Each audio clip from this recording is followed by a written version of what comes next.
qu'est-ce que tu fais, frère? Tu manges là? Mais c'est le mois du Ramadan, le soleil est même pas encore couché. Mais vas-y, mais c'est bon. C'est bon quoi, t'es sérieux là?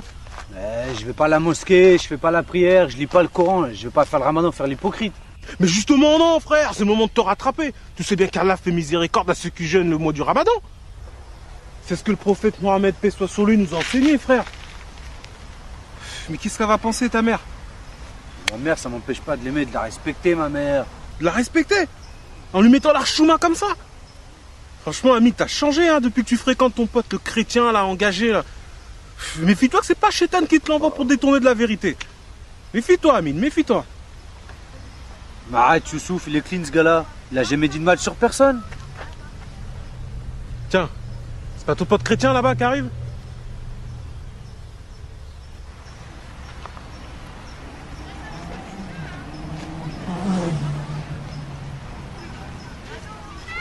Oh Hamid, comment tu vas mon ami? Bien toi? Tranquillement? Ouais, ça va. Youssouf, comment ça va mec?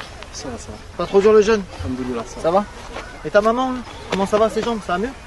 Pareil, hein, vite fait. Hein. C'est chaud? Ouais, c'est chaud. Frère, que Dieu fasse grâce. Hein. Et toi, t'arrives d'où là? Bah, tu vois la petite dame du 3e là, qui promène son chien là, le matin là, Ouais. celle qui est un peu malade là. Ouais. Bah, tu vois, je suis parti la voir, je lui ai parlé de Jésus, ce qu'il est venu faire pour nous, tout ça. Et elle a voulu accepter Jésus dans son cœur. Et du coup, je lui ai proposé si on pouvait prier ensemble. On a prié ensemble et Dieu, frère, l'a complètement restauré, Dieu l'a complètement guéri. Et alors? Et alors? Mais Dieu est merveilleux! Allah est grand, elle a fait ce qu'il veut, y a rien d'étonnant là-dedans. T'as déjà vu ça à la mosquée? Guéri, t'as dit? Tiens, mais au fait, Youssouf, tu devais me rappeler, par rapport à la discussion qu'on avait eue la dernière fois là. Tu devais interroger l'imam, t'as eu le temps? Non, j'ai pas eu le temps. Et les sourates que je t'avais demandé de lire, t'as eu le temps? Non, je te cacherai pas là, en ce moment j'ai pas trop le temps. D'autant plus que les sourates c'est en arabe et moi l'arabe je comprends pas trop, donc il va falloir que j'aille voir l'imam rapidement là, parce que tu vois des textes comme ça, faut qu'on ait la bonne traduction. Parce que vous êtes déjà vu pour parler de ça, vous? Fallait m'appeler les gars, ça m'intéresse moi. T'aurais servi à quoi franchement? Qu'est-ce que tu connais toi au Coran? Qu'est-ce que tu connais? Tu fais même pas le Ramadan? Qu'est-ce que tu connais? Le Coran, j'ai lu avant toi, j'allais à la mosquée avant toi. Bah, je l'ai lu, je veux dire, on me l'a enseigné. Hein. Mais vas-y, toi aussi. Et toi, comment ça se fait que tu lis le Coran, toi? T'as le droit? J'ai le droit? Bah bien sûr que j'ai le droit. Tu sais, dans la Bible, c'est écrit que tout m'est permis, mais tout n'est pas utile. Donc là, en l'occurrence, moi, je trouve ça utile de connaître la religion des autres, par amour pour eux, tu vois, je me dois d'apprendre, de connaître un petit peu, ouais. Ah ouais? Et c'est quoi que Youssouf il doit demander à l'imam? Alors en fait, je lui ai posé la question de savoir si un musulman devait aussi lire la Bible. Et sur ça, il m'a répondu que non, un musulman, il n'a pas besoin de lire la Bible parce que le Coran, c'est la dernière révélation. Alors ensemble, on a pris la sourate 10 au verset 94. Tu la connais toi, Youssouf? Donc en fait, cette sourate, elle dit simplement que si un musulman est dans le doute concernant ce qu'il a reçu, c'est-à-dire le Coran, qu'il interroge ceux qui lisent les Écritures avant lui, c'est-à-dire les chrétiens. Non mais t'es sérieux là? Tu savais ça, Youssouf? Ces textes-là, faut les lire en arabe. Il y a vraiment écrit ça dans le Coran? Faut les lire en arabe. La Bible, sa Bible, là, tout ça, c'est falsifié. T'as jamais dit ça, l'imam? Attends les gars, avant de dire que la Bible elle a été falsifiée, moi j'aimerais bien, si vous le permettez, prendre quelques versets du Coran avec vous. Oh. Youssouf, il a même un Coran sur lui. Bon, chrétien, je peux tout entendre, mais là, je peux pas te laisser faire ça. Tu t'as même pas fait tes ablutions avant d'ouvrir ce livre. Tu sais qu'il est saint, ce livre. Hein. Il est saint. Mais non, mon ami. Tu sais, je me lave pas les mains non plus quand j'ouvre ma Bible. Hein. Ça, c'est quoi? C'est du papier et de l'encre. Le fait de le toucher sans se laver les mains, ça ne fait pas de toi quelqu'un de souillé ou de moins souillé. Jésus nous enseigne que ce qui souille l'homme, c'est ce qui sort de son cœur. C'est pas ce qui touche ou ce qui mange. Mais tu crois que dire que Dieu a une mère, ça va pas te souiller, ça? Mais non, tu mélanges tout là. Ça, c'est les catholiques. Je t'en ai déjà parlé. Mais c'est pareil, y a pas de différence avec votre pape, là. Y a pas de différence. Mais non, Youssouf. Tu sais, la Bible dit que le manque de connaissances n'est bon pour personne. Et là, franchement, tu parles sans connaître. Moi, je reconnais pas le pape comme étant mon souverain. Je vais pas aller dans des bâtiments qu'on appelle église pour me prosterner devant des statues. J'ai pas de croix, j'ai pas de chapelet, et je crois pas en Marie. Ça n'a rien à voir. On est des disciples de Christ. On suit ce que Jésus nous a enseigné, point barre. Une relation entre moi et Dieu au travers Jésus-Christ. Pas une religion. C'est pas une religion. J'ai pas de religion. D'ailleurs, tu sais, l'histoire nous enseigne que pendant des siècles, les catholiques ont combattu les vrais chrétiens. Donc c'est bien la preuve qu'on partage pas du tout les mêmes idées. Non mais il y a un truc que je comprends pas là. Jésus c'est un prophète, c'est Dieu, c'est un médiateur, c'est qui? Je comprends pas. Y a rien à comprendre, mon frère. Il se comprend même pas lui-même. Tout se contredit là-dedans. Entre Jésus et Dieu. Jésus est le fils de Dieu. Jésus est le fils de Marie. Jésus est le médiateur. Non, mais cherche pas. Te pose pas de questions. Y a que Allah. Bon, attendez les gars, ça c'est un autre sujet. Faudra avoir plus de temps pour prendre les Écritures, tout ça. Moi, je peux vous prouver Coran comme Bible que Jésus c'est Dieu. Mais d'abord les gars, si vous voulez bien, on termine avec le sujet qu'on a commencé tout à l'heure. Sinon ça va partir dans tous les sens et on va se perdre. Tiens, toi, il est en train d'esquiver là. Mais non Youssouf, j'esquive pas. Mais ça sert à rien qu'on ait une discussion qui part dans tous les sens. Vous savez quoi les gars, regarde, je prends les quelques versets du Coran en question, dont on a parlé tout à l'heure. Moi à 18 h je dois voir quelqu'un, il faut absolument que je passe la voir. Mais si vous voulez, on se revoit ce soir et on en discute tranquillement. Vas-y, on se voit ce soir. Ah non, moi les gars, ce sera pas possible ce soir là. Je vais couper mon jeûne en famille, donc pour une prochaine fois quoi. Non mais ok, mais c'est pas grave. Sinon on se dit demain 17 h 30. Ça vous va? 17 h 30, non, 17 h 30, je suis chez ma mère, mais venez. Hein. Bah franchement, si je suis pas trop fatigué, Inch'Allah. Bon les gars, vous savez quoi? Je lis vite fait les versets en question et après j'y vais, ok? Alors je vais prendre la sourate... Toi tu dois connaître Youssouf, la sourate 3, verset 3. Donc le Coran dit: il a fait descendre sur toi le livre avec la vérité, confirmant les livres descendus avant lui. Et il fit descendre la Torah et l'évangile. Donc là on voit bien que c'est Allah qui a fait descendre la Torah et l'évangile, donc la Bible. Parce que la Torah et l'évangile, c'est dans la Bible. Donc je prends un autre verset vite fait, dans la sourate 2, au verset 136. Là c'est Allah qui parle à Mohammed et à la communauté musulmane, il leur dit: dites, nous croyons en Allah et en ce qu'on nous a révélé et en ce qu'on a fait descendre vers Abraham et Ismaël et Isaac et Jacob et les tribus, et en ce qui a été donné à Moïse et à Jésus, et en ce qui a été donné aux prophètes venant de leur Seigneur. Nous ne faisons aucune distinction entre eux et à lui nous sommes soumis. Donc là Allah dit bien, un musulman ne doit pas faire de distinction entre le Coran et la Bible, parce que la Torah et l'évangile c'est la Bible.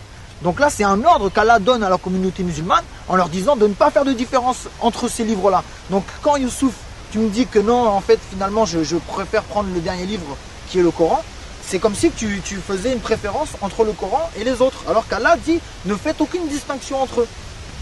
Tu vois? Vite fait, je prends une autre sourate, donc la 5 au verset sourate 5 au verset 46. Et nous avons envoyé après eux Jésus, fils de Marie, pour confirmer ce qu'il y avait dans la Torah avant lui, et nous lui avons donné l'évangile où il y a guide et lumière pour confirmer ce qu'il y avait dans la Torah avant lui, et un guide et une exhortation pour les pieux. Donc là le Coran nous atteste bien les gars que dans l'évangile c'est bien une lumière et un guide pour les gens qui croient. Et vite fait une dernière les gars, je vous laisse, franchement j'ai pas le temps, je suis désolé. Dans la même sourate 5 au verset 68 dit: ô gens du livre, vous ne tenez sur rien tant que vous ne vous conformez pas à la Torah et à l'évangile et à ce qui vous a été descendu de la part de votre Seigneur. Je relis juste ça. Vous ne tenez sur rien tant que vous ne vous conformez pas à la Torah et à l'évangile. Donc voilà. Ok les gars? Bon là faut que je vous laisse parce que j'avais dit à la personne 18 h. Ce que je fais c'est que les versets qu'on a lus ensemble, là, les références, je vous les écris sur un petit bout de papier. Comme ça ce soir si vous avez le temps, vous méditez dessus. Et demain quand on se voit, on en discute. Tranquille. Ok? Yes. Ok. C'est cool Amine? C'est cool. Ah c'est cool. Youssouf, à demain. À demain. Que Dieu nous conduise les gars. Vas-y, pareil. Allez, bonne soirée, à bientôt. Ciao.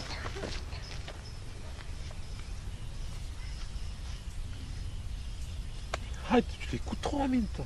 Je l'écoute trop. Toi, t'as pas compris. Il a pris la Bible et il a pris le Coran. Il a comparé les deux. Il a dit que le Coran renvoie vers la Bible. Moi, ce qu'il a dit, c'est écrit. Hein. Moi, je l'aime bien, ce gars-là. C'est un croyant. Un croyant. C'est un croyant. C'est un associateur, un idolâtre. Un idolâtre. Mon pauvre ami.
mes amis qui viennent d'arriver, je vais leur ouvrir.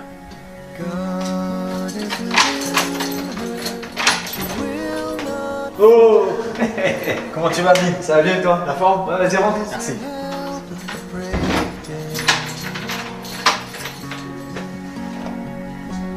Vas-y, installe-toi. C'est cool. Merci, Amine. Pas de soucis, c'est normal. Ah là, bah il fait chaud. Hein. Bah ouais, t'as vu là, en plus, on a fermé partout. Ah ouais, pour ta maman? Ouais. Et bah là, elle est restée à la chambre parce qu'il y a que là-bas qui fait frais. Ouais, normal. Tiens, mais d'ailleurs, tu veux boire quelque chose? Vas-y, ouais. Bah avec cette chaleur là, de l'eau. Hein. Ok. Merci, Amine. Pas de soucis. Ah, Amine, merci, t'es gentil. Mais tu sais quoi, je te cache pas que moi ça va pas trop. J'ai une question. Vas-y. C'est quoi un associateur? Un associateur? Je vais te répondre, Amine. Mais avant, je vais te dire une chose. Devant Dieu, tu seras seul. Moi, je serai pas là, ta maman sera pas là, tes amis musulmans, ils seront pas là, l'imam, il sera pas là. Tu seras seul. Donc, si je peux te donner un conseil, ne laisse personne te tromper au sujet de ton salut. Moi, je vais te dire des choses, il y a d'autres personnes qui vont dire le contraire. Mais une chose est sûre, c'est que Dieu parle à ton cœur. Dieu peut te parler audiblement, Dieu peut te parler dans des rêves, Dieu peut te parler au travers de quelqu'un. Mais il y a une chose que Dieu a laissée pour les hommes, qui est irréfutable, c'est les Écritures. Et Dieu ne peut pas se contredire, car il est Dieu. Si tu es sincère dans ta démarche, il te guidera lui-même. Maintenant, je te réponds. Un associateur, selon les musulmans, ou plutôt selon l'islam, c'est quelqu'un qui associe Dieu à quelque chose ou à quelqu'un d'autre. T'as un Coran? Ouais. Vas-y, on va prendre une sourate. Vas-y. On va prendre la sourate 5, au verset 72, tu vas voir. Donc regarde, sourate 5 au verset 72. Ce sont certes des mécréants, ceux qui disent, en vérité, Allah c'est le Messie, fils de Marie. Alors que le Messie a dit, ô enfants d'Israël, adorez Allah, mon Seigneur et votre Seigneur. Quiconque associe à Allah d'autres divinités, Allah lui interdit le paradis, et son refuge sera le feu, et pour les injustes, pas de secoureur. Il faut savoir que dans le Coran, il n'y a pas de plus grand péché. C'est un plus grand péché que le meurtre. Donc aux yeux du Coran, là, t'es un meurtrier. Parce que pour toi, Jésus c'est Dieu. Donc t'es un associateur. Alors là, je vais te répondre oui et non. Pour un musulman, je suis un associateur. Mais être un associateur, c'est quoi? C'est associer Dieu à quelqu'un d'autre ou à quelque chose d'autre. Donc pour qu'il y ait association, il faut qu'il y ait plusieurs sujets. Pour moi, Jésus et Dieu, c'est la même personne. Donc je ne l'associe pas. Parce que associer Dieu à Dieu revient à ne pas l'associer. Je te suis, mais pour moi, je trouve ça pas logique. Parce que regarde, toi, tu dis que Jésus c'est Dieu. Alors qu'on sait tous que Jésus est mort sur une croix. Mais Dieu peut pas mourir. Dieu c'est pas un homme. Dieu n'est pas mort. Voilà, ben là tu soulèves un point intéressant. Je crois que c'est Youssouf. Ah ben c'est super.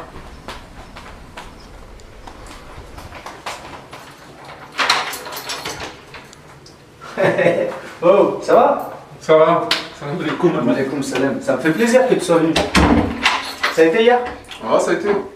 Vas-y, viens, on est en train de partager. Youssouf, comment tu vas? Ça va et toi? Tranquillement? Ça va. Vas-y, pose-toi.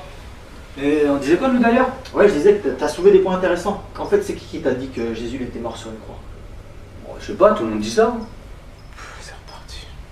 Ok, ben là tu vois, dans ce que tu as dit, il y a déjà un problème. Est-ce que tu crois que le Coran c'est le dernier livre? Celui qui est descendu pour confirmer l'évangile et la Torah? Bah ouais, on a lu ça hier en plus. Voilà. Tu crois en ça, Youssouf? Bien sûr, le Coran c'est la dernière révélation. Ok, bah si ces trois livres-là viennent du même Dieu, ces trois livres-là ne peuvent pas se contredire. Parce que Dieu ne se contredit pas. On va prendre un verset ensemble. Dans Jean 19, au verset 17, la Bible dit « Jésus, portant sa croix, arriva au lieu du crâne qui se nomme en hébreu Golgotha.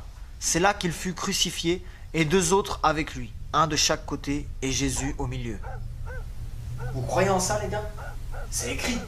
Le Coran dit que la Bible, c'est la parole de Dieu. Bah ouais, c'est... Ouais.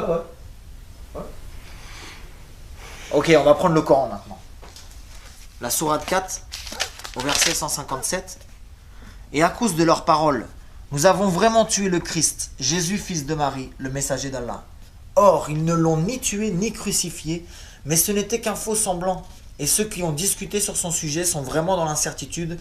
Ils n'en ont aucune connaissance certaine. Ils ne font que suivre des conjectures et ils ne l'ont certainement pas tué. Donc là, les frères, il y a un sérieux problème. Toute la Bible, dans son intégralité, elle nous présente Jésus comme étant celui qui a été crucifié, mort à la croix pour nous, afin que lorsqu'on meurt, nous les hommes, on puisse avoir accès au ciel. Et le Coran vient 600 ans après, et il nous dit que non, il n'a pas été crucifié. Et que sur la croix, c'était quelqu'un d'autre. Mais c'est chaud là, ça se contredit complètement. Ben oui, c'est chaud, Amine. On fait comment là maintenant? Comment ça, on fait comment? C'est falsifié tout ça, Amine. Je te l'ai déjà dit, la Bible, elle est falsifiée. Youssouf, frère, à ton avis, Dieu veut conduire les hommes à la vérité ou à l'égarement? À la vérité, bien sûr.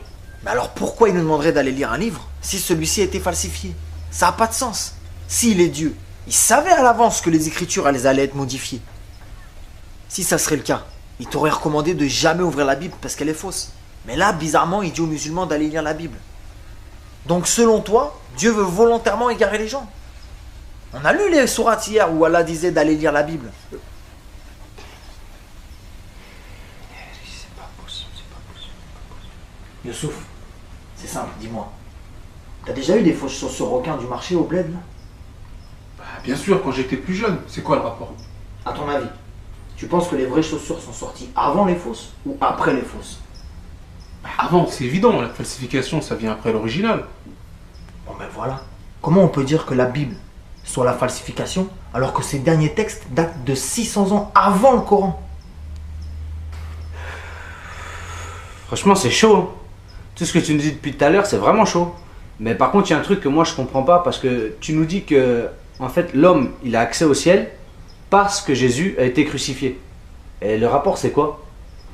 Ça c'est une bonne question ça. En plus c'est très important. Je vais te répondre.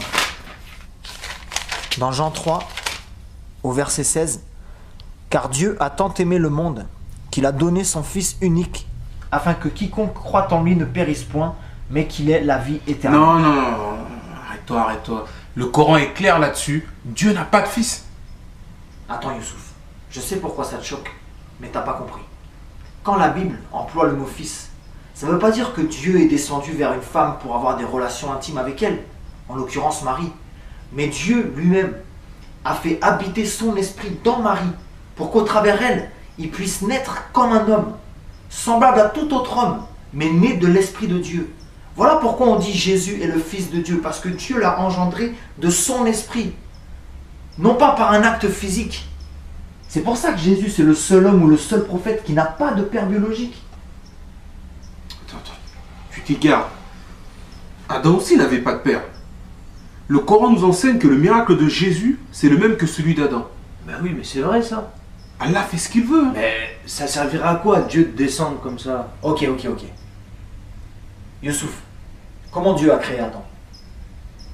Comment il l'a créé? Tu fais ce qu'il veut, je t'ai dit. Ouais, ok. Mais qu'est-ce qu'il a utilisé pour le créer? De la poussière. Ok, donc il est né poussière. On connaît tous cette grande citation biblique quand Dieu parle à Adam, qui lui dit tu es né poussière et tu retourneras à la poussière. Ok, on va prendre une sourate maintenant. La sourate 4 au verset 171.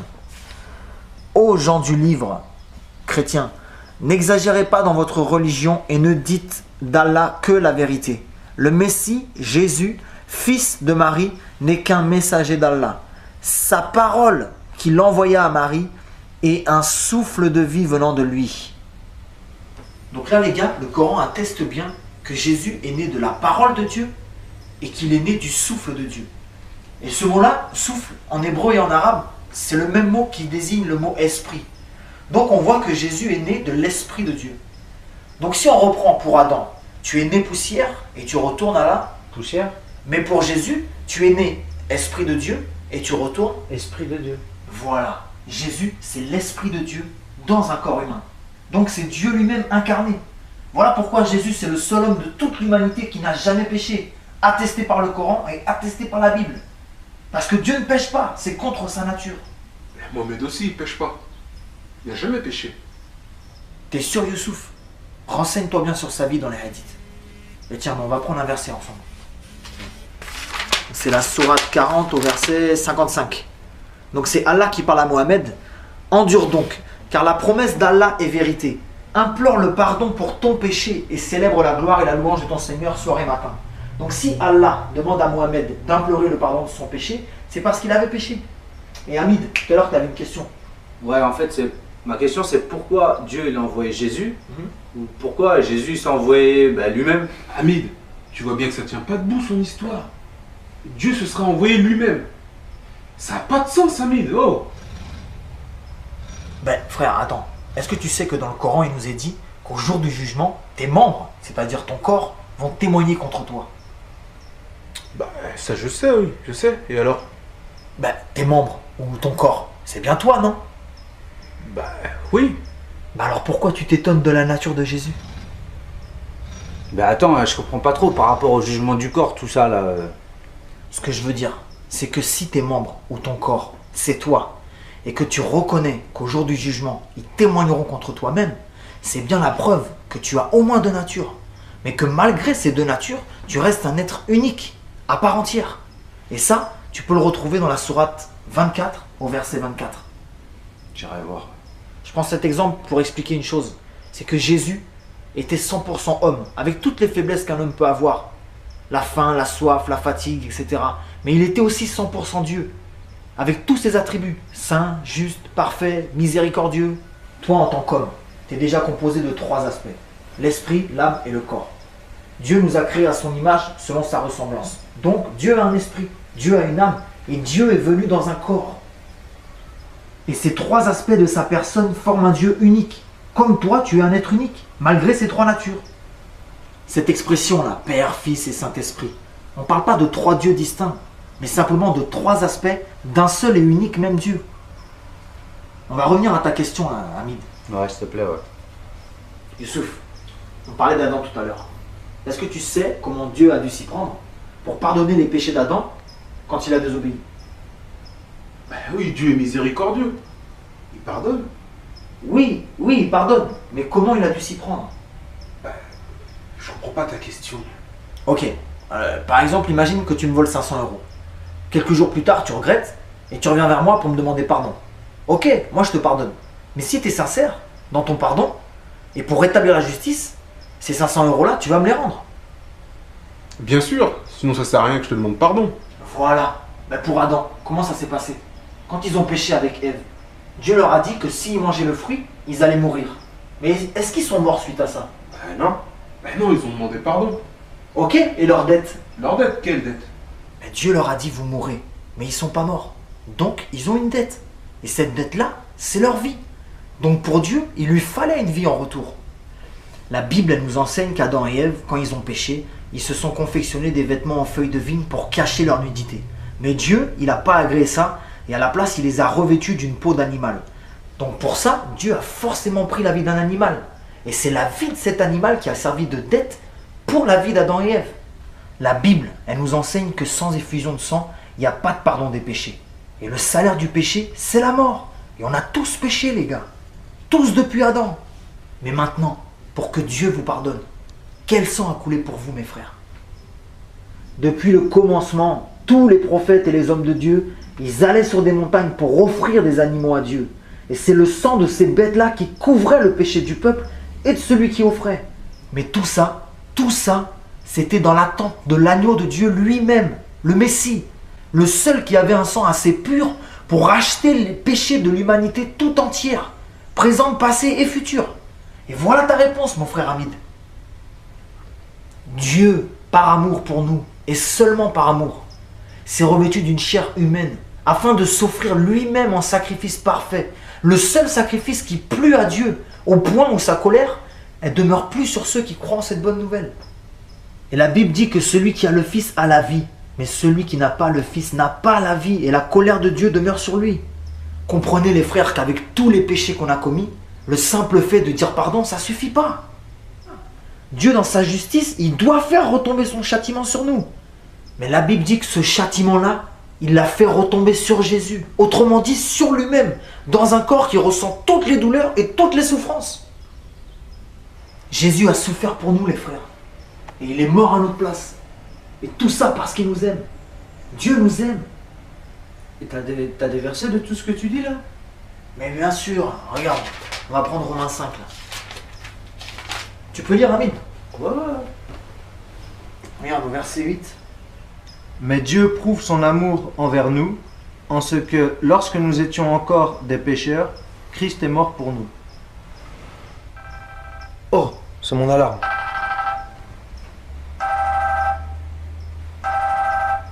Ah, je suis désolé les gars, je vais devoir aller à la pharmacie. Je dois aller chercher les médocs à ma mère. Vous voulez m'accompagner?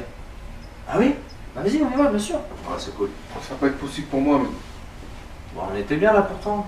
C'est pas grave, je lui permettrai d'autres occasions, c'est pas grave. Ok, ben attendez-moi, je reviens. J'arrive pour 5 minutes, je vais me changer. Ça fait plaisir. C'est cool. Bon, Youssouf, on te laisse là. Ouais, vas-y. Bon, Amine, À bientôt mec. je te remercie. Ciao, ça fait plaisir. À bientôt. À bientôt, Inch'Allah.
When the Lord had brought our captives home, back again to Zion, we were filled with songs of joy, our mouths were filled with laughter.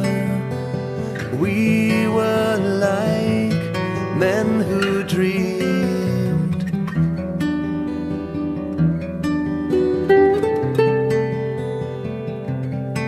Then it was said of us in foreign lands, the Lord has done great things for them, and we are filled with joy and song for all the things that He has done. We are like men who dream.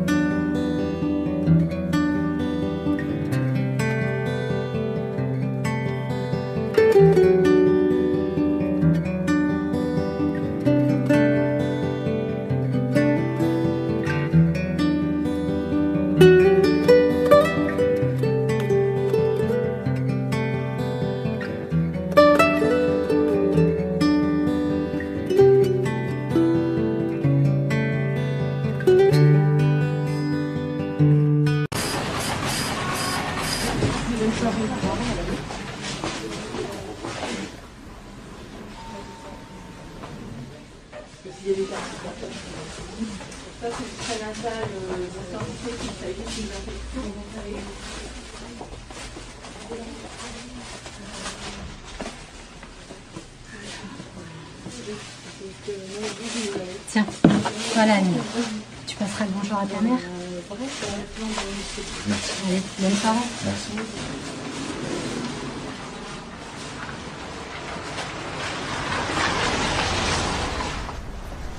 Oh, Hamid! Oh! Oh! Ça fait longtemps! Bah oui, ça fait un bail. Tu fais quoi là? Tu es chez ma mère? Je t'accompagne un peu? Vas-y, viens. Ah, ça me fait plaisir. Alors ça va toi? Ouais, ça va. Toujours pareil, hein, Médoc. Frère, faut garder la foi, frère. Rien n'est impossible à Dieu. T'as raison. Hein? Ah oui, t'as Bah oui, frère. Et tu sais quoi? Ça me fait plaisir de te voir. Moi aussi, je suis content de te voir. Sérieux? Bah oui. Oh, purée. On se pose là? Ouais, si tu veux. Bah, c'est bien ça. Tu sais que je suis content de te connaître, toi. Bah, moi aussi, je suis content, Amine. Pourquoi tu me dis ça?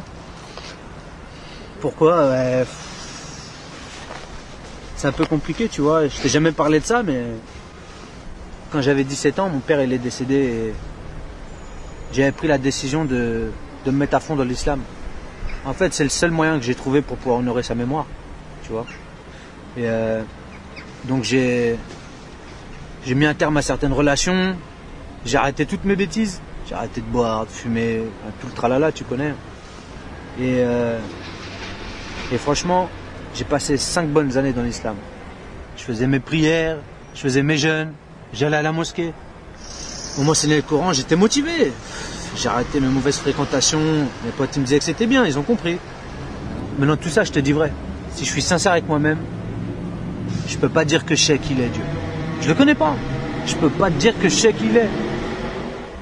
Et mon père, quand il lui restait un petit peu de temps, il était sur son lit de mort. Moi j'étais là, j'étais en pleurs. Je lui ai posé la question, je lui ai dit, papa, tu vas où maintenant? Il m'a répondu, Allahu Arham. Ouais, ce qui veut dire Dieu seul sait, quoi. Et ça m'a bouleversé. Mon père, il était pratiquant, intègre dans l'islam. Et même lui, il savait pas où il allait. Et j'ai gardé ça au fond de mon cœur. Mais je sentais que c'était pas normal. Et dans ma quête spirituelle, j'ai rencontré plein de monde. Des jeunes, des vieux. Et tous, ils m'ont répondu la même chose. Allahu Arham. Mais toi, mon frère, j'ai l'impression que tu connais Dieu. J'ai l'impression que tu sais qui il est. J'ai l'impression qu'il est avec toi. Et t'as l'air sûr de toi au niveau de tout ce qui se passe après la mort.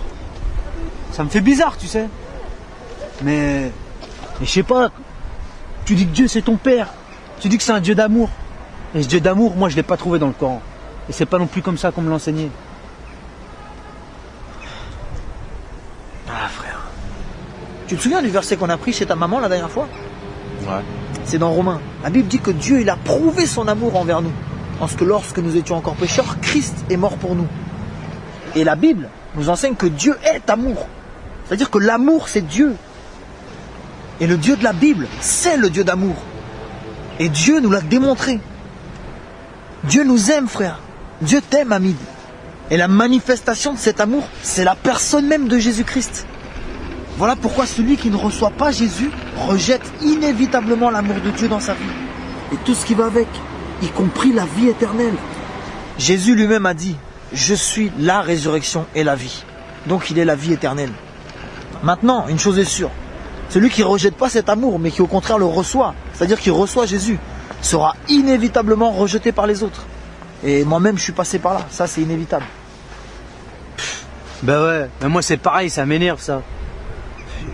Aujourd'hui je fume plus, je bois plus, et je fais plus n'importe quoi. Et j'ai quand même gardé certaines valeurs de l'islam, et ma mère elle est contente de ça, tu vois. Mais les mecs là qui squattent, qui vendent, mais ça sera eux les premiers à parler demain. Déjà quand ils me voient avec toi... Bah, tu serais surpris de voir que c'est pas forcément eux justement. Et bon, quoi qu'il en soit, faut leur pardonner. Faut pas leur en vouloir parce qu'ils savent pas ce qu'ils font.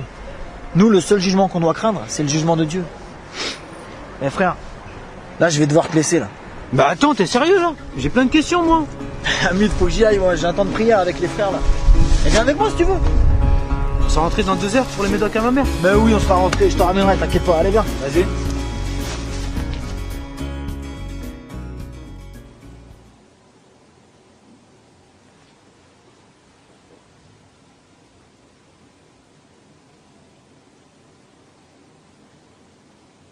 Le Coran dit que la Bible c'est la parole de Dieu. La parole de Dieu. Ben, si ces 3 livres-là viennent du même Dieu, ces 3 livres-là ne peuvent pas se contredire. C'est chaud là, ça se contredit complètement. Donc là, Allah dit bien, un musulman ne doit pas faire de distinction entre le Coran et la Bible. On fait comment là maintenant? Quel sens voulez-vous vous mettre? Ce qu'il a dit, c'est que la Bible dit que celui qui a le Fils a la vie. Mais celui qui n'a pas le Fils n'a pas la vie et la colère de Dieu demeure sur lui.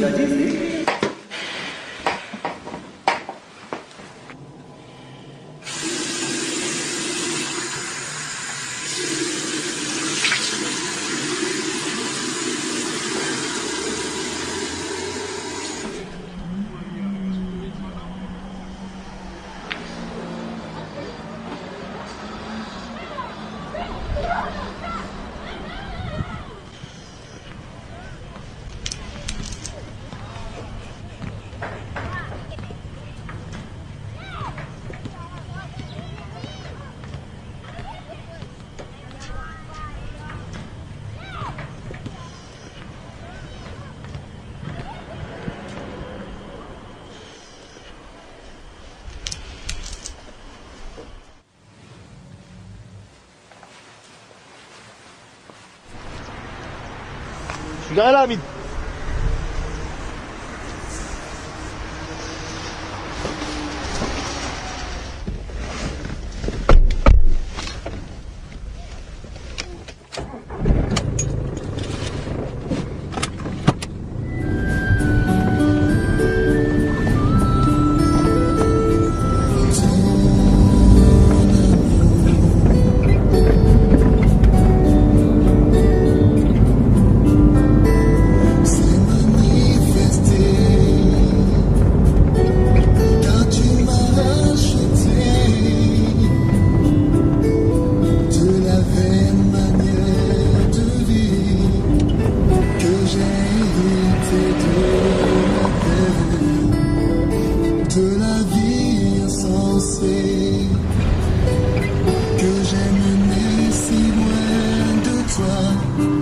T'avais pas plein de questions à me poser, Hamid? Ouais, mais je savais pas qu'il y a des chansons pour Dieu comme ça, là. Je peux monter le volume? Bah oui, vas-y, bien sûr.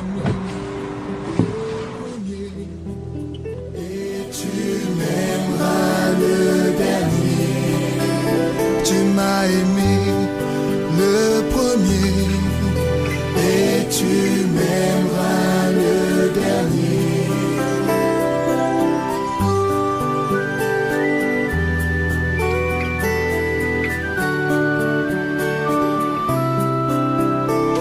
Moi je sais que ce n'est pas par de l'argent ou de l'or que j'ai été racheté, de la vaine manière de vivre que j'ai hérité, mais par le sang précieux de Christ, comme des agneaux sans défaut, sans tache et prédestiné avant la fondation du monde. Tu m'as aimé.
Dieu,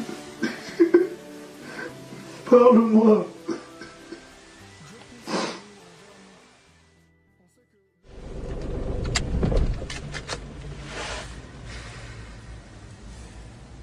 Tu sais, Hamid, je vais te dire une chose.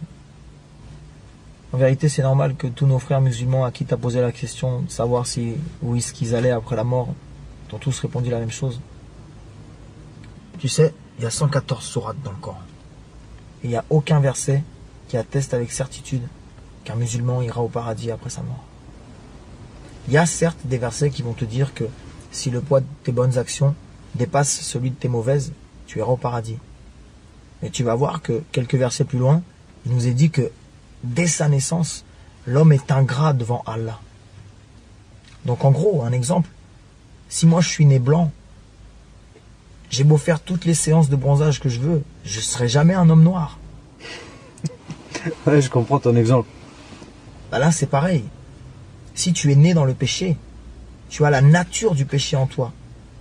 Tu as beau faire toutes les bonnes actions que tu veux, tu restes un pécheur. Mais la Bible dit que justement, cette nature pécheresse, Jésus l'a pris sur lui. Il a été la cloué à la croix et il nous a donné sa nature à lui qui est sainte, pour qu'on soit sauvé. Jésus en hébreu se dit Yoshua. Ça veut dire Dieu sauve. Voilà pourquoi sans Jésus, c'est impossible d'aller au ciel. On est tous contaminés depuis Adam, frère. Dieu voulait un sang pur, comme je te disais l'autre jour, pour nous laver complètement. Jésus a accepté de payer ce prix-là, frère. C'est pour ça que c'est pas difficile pour moi de dire que je l'aime ou de dire qu'il est mon père. On y va? Ouais, vas-y, on y va.